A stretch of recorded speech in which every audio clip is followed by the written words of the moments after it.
వందే గురుపదద్వంద్వం అవాంగ్మానసగోచరం రక్తశుక్లప్రభామిశ్రం అతర్క్యం త్రైపురం మహః. ఈ పురాణం నైమిషారణ్యంలో ఒకానొకప్పుడు సూత మహర్షి చెప్పాడు.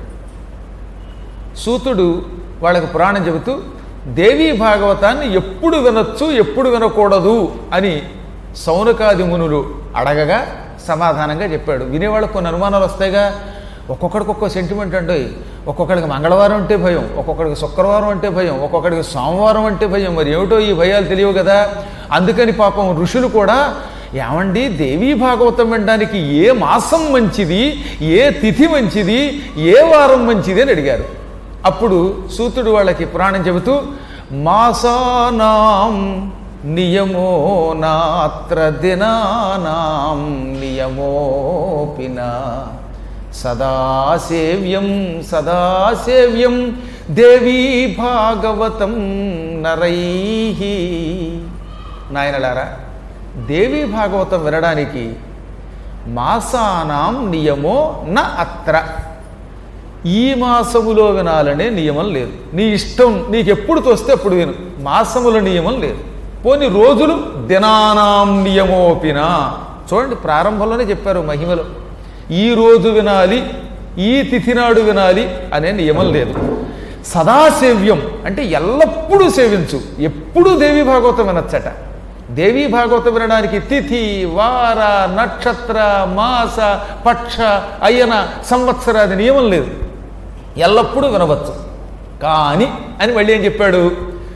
ఆశ్వినే మధుమాసేవా తపోమాసే శుచౌ తథా చతుర్షు నవరాత్రేషు విశేషాత్ ఫలదాయకం.